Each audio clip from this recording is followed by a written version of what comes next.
Welcome to the YouTube Creators Hub podcast, where we help you conquer the internet one video at a time. We cover everything from how to start a YouTube channel to how to make a video go viral. And now, here's your host, the one and only Dusty Porter. Hello, everyone, and welcome to episode 331 of the YouTube Creators Hub podcast. I was mistaken last week, and I said episode 329, but it was really episode 330, so forgive me, guys. It's been a crazy month and a half. We've had sickness in this household for what seems like forever, and we're just passing it back and forth like a treasure. It's just wonderful. But that's what happens when you have kids, and you know what? That's part of it, and I wouldn't have it any other way.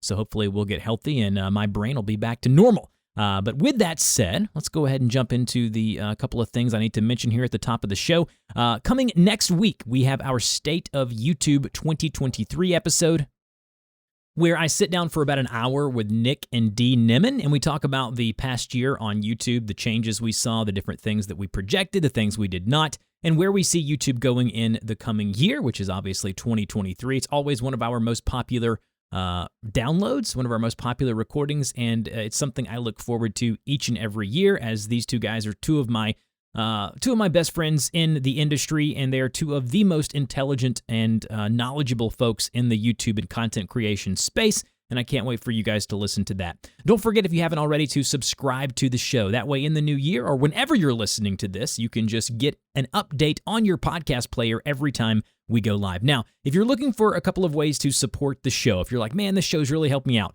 we have a sponsor, TubeBuddy. Very, very unintrusive. If you use our link, you get 30 days. You get a free month of using everything TubeBuddy has to offer currently and anything in the future that they release. So please use our link. Check that out. And if you do purchase TubeBuddy, it would be great if you could use our link. That would mean a lot to me. And also, you can go over to patreon.com/DustyPorter, and you can support us there for the $5 tier or higher, and you will get a shout out on an episode each and every month with your name and YouTube channel, or whatever you want me to share on the show. You also get access to our creator Discord channel, where we talk about YouTube Shop all throughout the week. And then starting this month, hopefully, with health and wellness being kind of limiting that right now, we're going to have a 1-hour call on Zoom with everyone that are a part of that Discord, and we're just going to talk about YouTube and see what's going on with everyone, and share some tips and pointers and strategies that way as well. So you can do that again over at patreon.com/DustyPorter. This week we have Joshua Griffin from the HVAC Guide for Homeowners.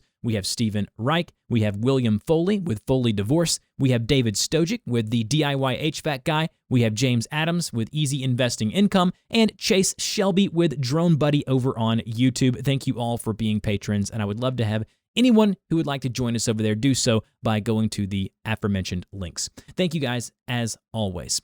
All right, with that said, let's jump into this week's conversation. Hello, everyone, and welcome to this week's conversation on the YouTube Creators Hub podcast. As with every week, I'm joined today by a wonderful guest. My guest this week is Dave Cooper from Dave Cooper Live over on YouTube. Got a great community over there where he showcases the people, the products, and the processes that are building it better. Dave, how are you doing today? Man, I'm doing great, Dusty. How are you? I'm doing great. I'm really excited about this one because I'm going to be honest with you. I've watched a handful of your videos. I've kind of done some reconnaissance on your socials and whatnot, and I'll be completely frank with you. I understand what you're doing, but I'm so far away from the niche and space that you're in. These are the interviews that I look forward to the most because I get to learn a lot about things that I have no idea about. So if you would, let me and my audience know a little bit about the origin story of the YouTube channel and what to expect when they get there. Yeah, absolutely. And Dusty, I want to thank you for having me on as well. I've learned so much from your channel, and that's why I've gotten to where I've gotten, and it's a big part of it. So just a quick shout out to yourself for everything you do. Thank you.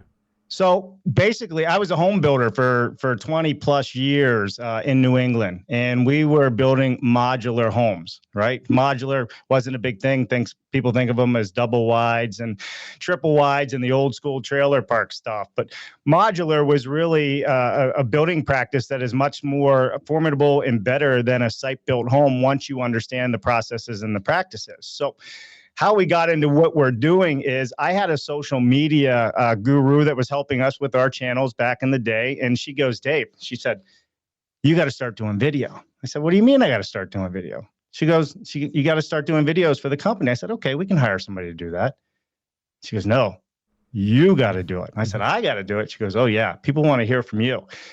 I said, okay, I'll give it a try. And lo and behold, before I got off the phone with her, she looks at me and she goes, you got to go live. I said, what do you mean I got to go live? She goes, this is when Facebook Live was becoming really popular. Anyhow, I ended up going to my first job site and I paced around in a house for at least 2 hours until the electrician left, the plumber left, just nervous as can be to turn on that camera and do something live on Facebook. Just wasn't my calling. Long story short, I did it. And then we started doing it for, I would say 2-3 days a week. I was going live at different job sites, talking about the process, the people, and how we were putting together these modular buildings. And we were doing some panelized and some CLT as well. And we can talk about that later.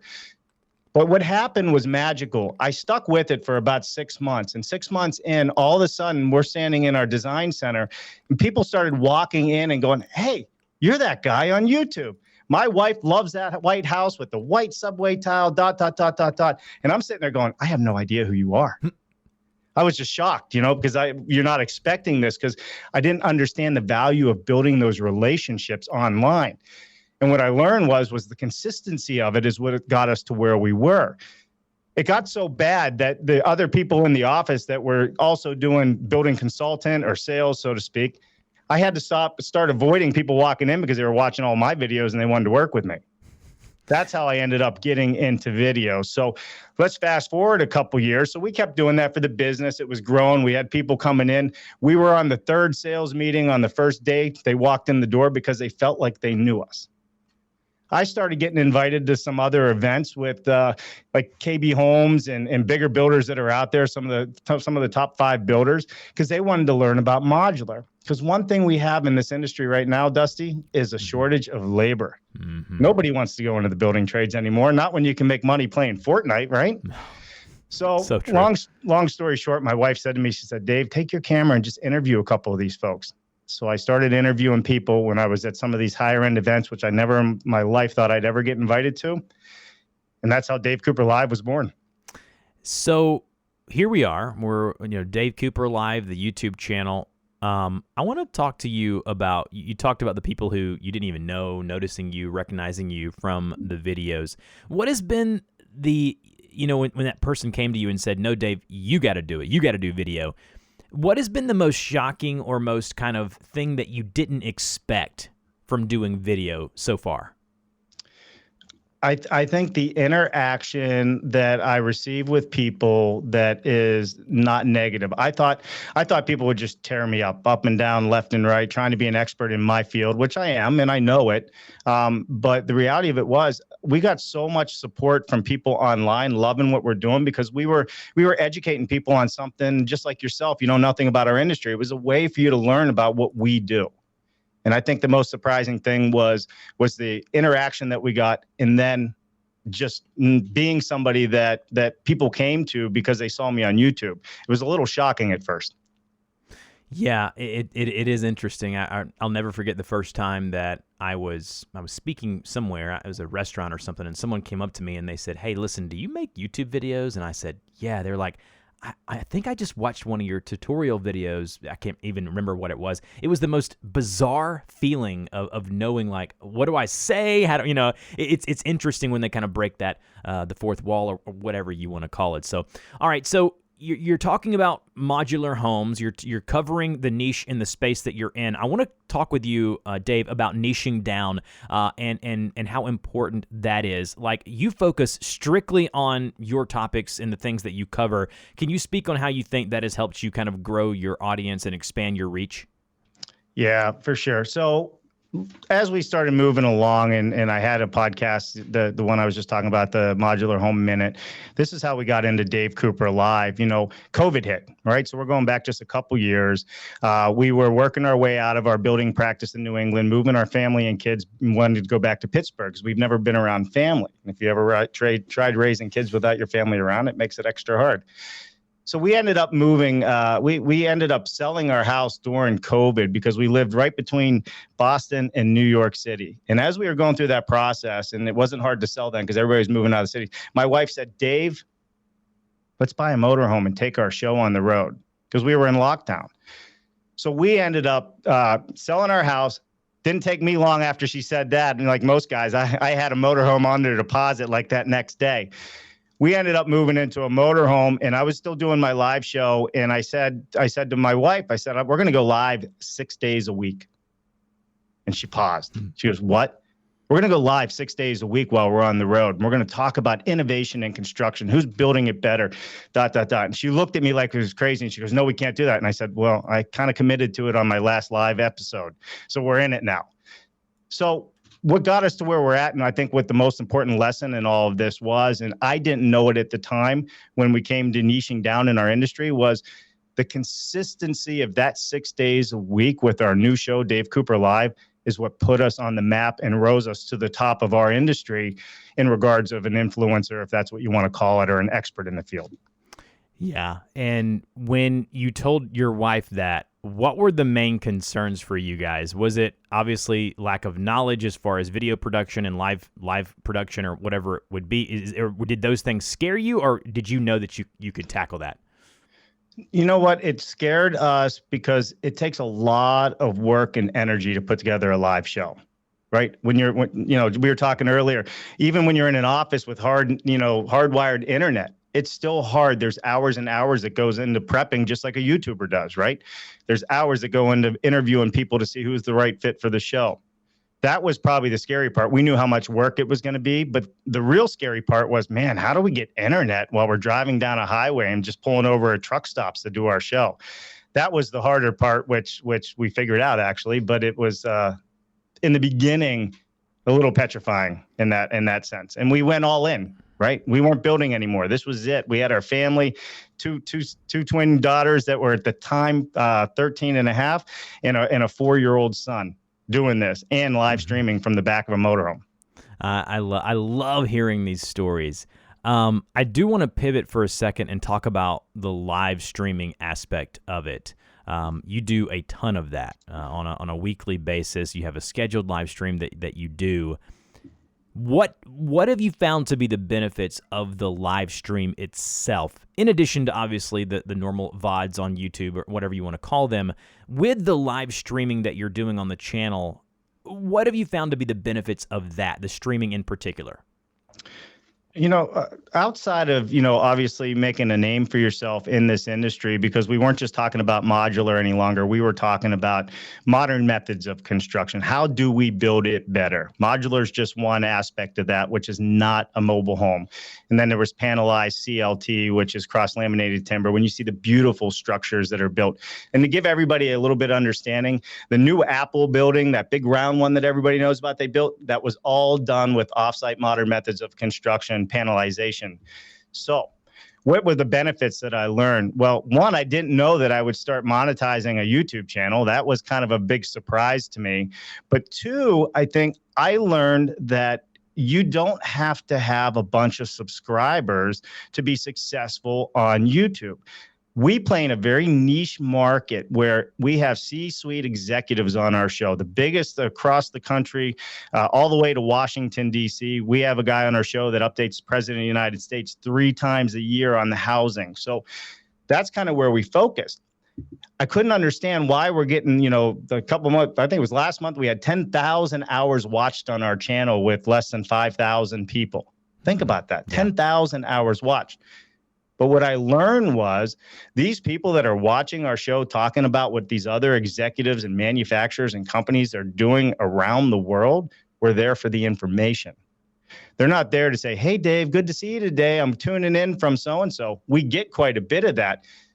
But that was my biggest learning curve, in the benefit that I learned is to not focus on the subscriber side of this for us and what we do. Are we reaching the audience we want to reach? And can you see that in your views and your hours watched and minutes watched? So I had a note here when I wanted to bring you on the show to talk about something in particular, and you just touched on it briefly, and that is monetizing and capitalizing off a small audience. You think on YouTube that you got to have this dramatic influx of people, millions of subscribers, millions of views. But what you're doing is you're taking a small niche and sometimes even a small location and you are monetizing that by streaming and getting new clientele and bringing people together. So I want you to talk about that, and then I want to transition into the monetization conversation as well. But I want you to speak not briefly, but I want you to speak on that about monetizing a small audience, and that you don't always have to have the largest audience, which is what we think sometimes. Yeah, for sure. And honestly, Dusty, it drove me nuts for a long time. I couldn't understand why people weren't subscribing. But when you're in the world that we're in with a smaller audience, it's very niche, right? There's a select group of people that want to learn about those products, processes, and where it's going. The beautiful thing about the home building industry right now, if you think of every other industry, it's the only industry that has not had any major innovation, has not had any major disruption. We're still building houses and buildings the same way we did 150 years ago. Think about that. Cars have changed, computers have changed. Agriculture is more advanced than the home building and construction industry to date. But now there's some other issues and labor issues that are playing into this to make people look at better alternatives.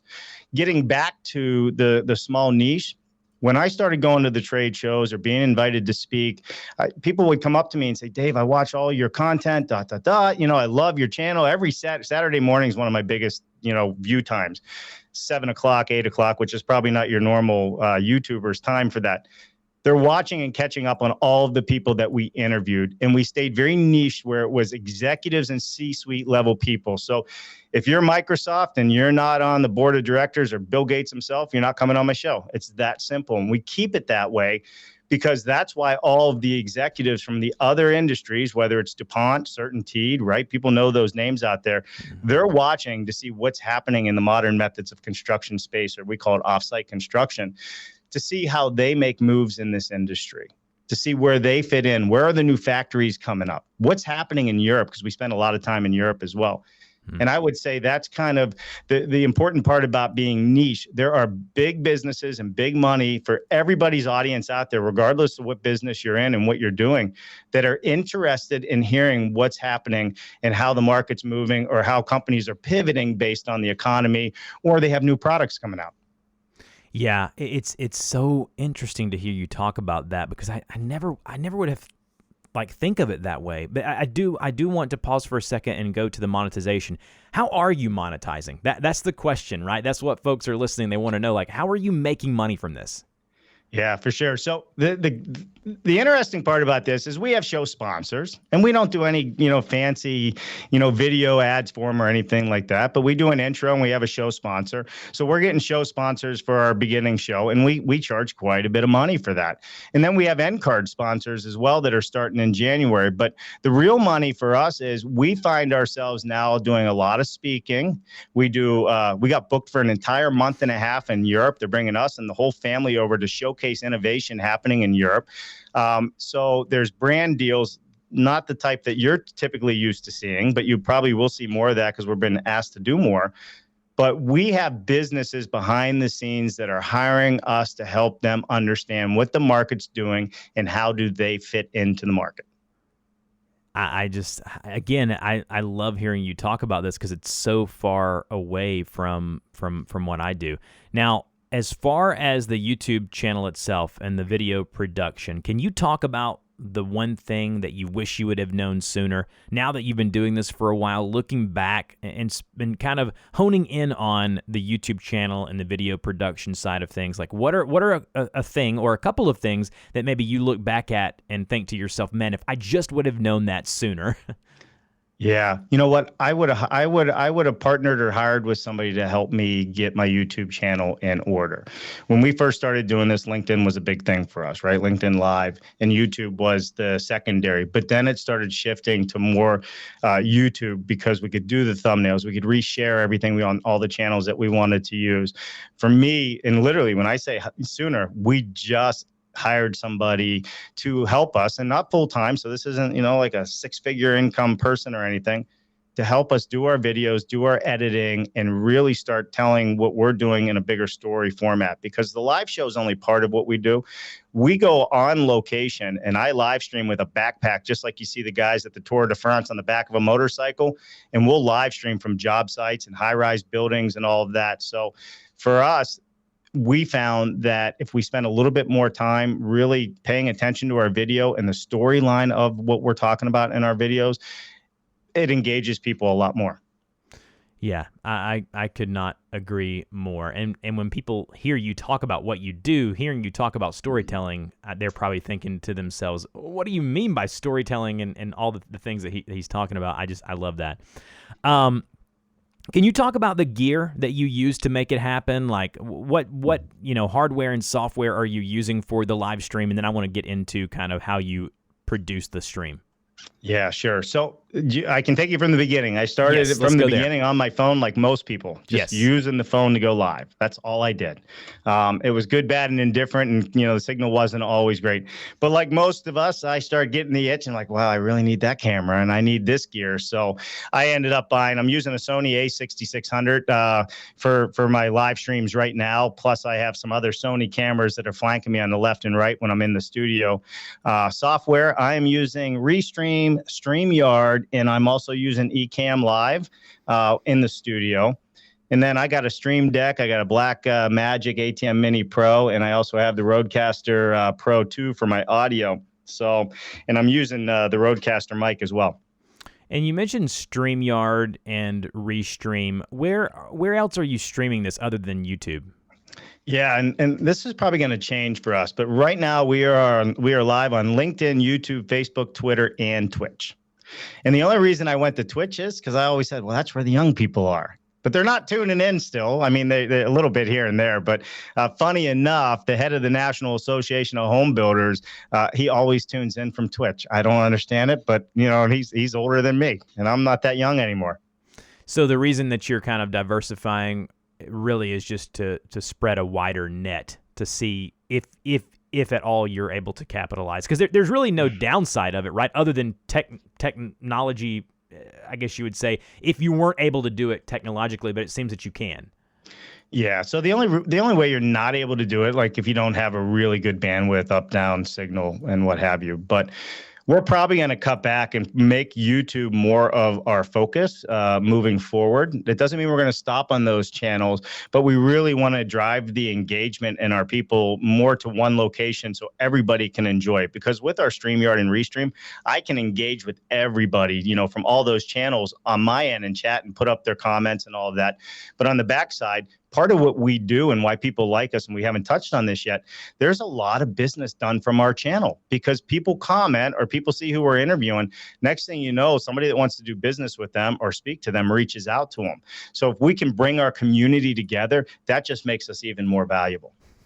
Yeah, I love hearing you say that there's folks doing business like in your comments section. That's so intriguing to me that people are doing that. But the old saying goes, you give people what they want, you give people the knowledge they want, the information they want, and it's going to come back 2, 3, 4-fold to you. And that's really what you're doing, is you're providing this information, you're providing a location for people to come together and to discuss a topic, a niche that you've talked about and that you've covered, and it's amazing. Now, the podcast, do you export what you do on the YouTube channel and turn that into audio and kind of repurpose the content?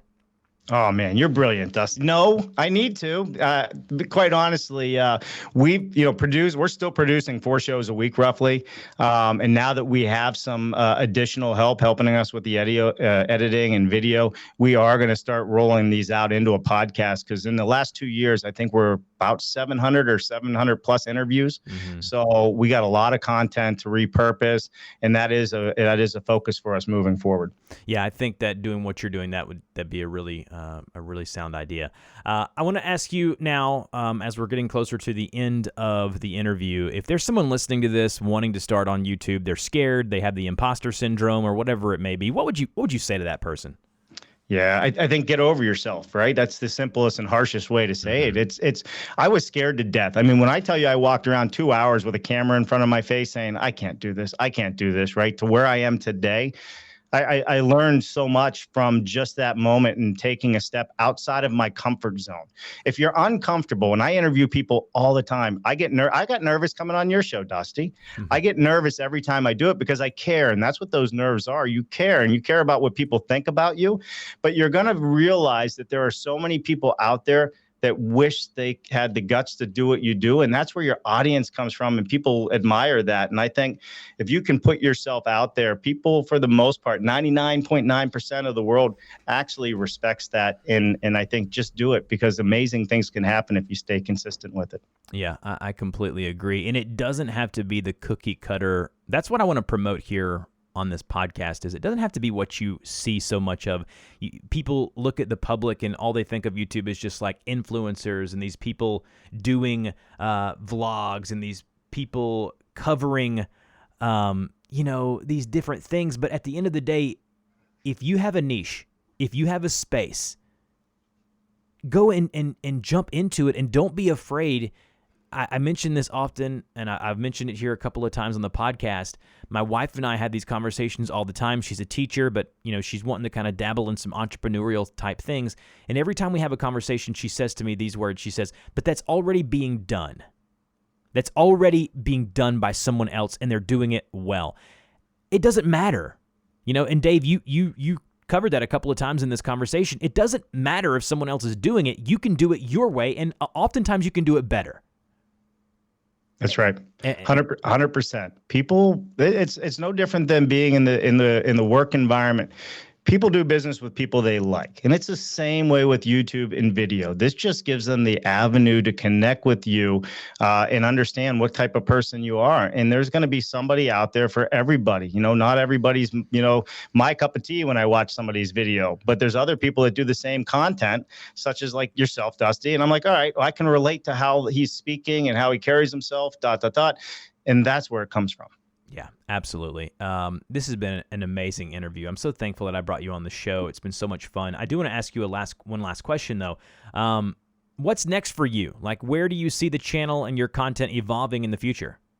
Yeah, for interestingly enough, we've been approached by a couple of networks to start talking with them about maybe doing some more production stuff on the innovation of housing and where it's going. So there's that side of it that's moving forward. And then, just like anything else, if you're in the business world, business opportunities open up. People want you to do more for them. So we're going to continue driving on that front, because that's our bread and butter, the business. And if some of these network things come out of it, that's just extra fun. What the heck? Love it. Love it. Well, Dave, you have been an absolute pleasure to have on the podcast. Thank you so much for joining me. You can find him at Dave Cooper Live over on YouTube. He also has some other socials, LinkedIn. All of them are Dave Cooper Live. Facebook, it's davecooper.live. All of those links will be in the show notes. Thanks again for joining me this week, Dave. Hey, Dusty, you're awesome, dude. Keep doing what you're doing. Thank you. Hey guys, thanks for listening to another episode of the TubeBuddy Express podcast. Don't forget to go in the show notes of this episode and take a listen to my other YouTube-centric show called YouTube Creators Hub, where I interview wonderful creators. And also, if you haven't tried out TubeBuddy's tool, click the link in the show notes. Go download the free browser plugin or extension, whatever you want to call it, and boom, try it out. I promise you will not regret it. Don't forget to subscribe to the podcast if you haven't already, and leave a review, as that does help us grow the show.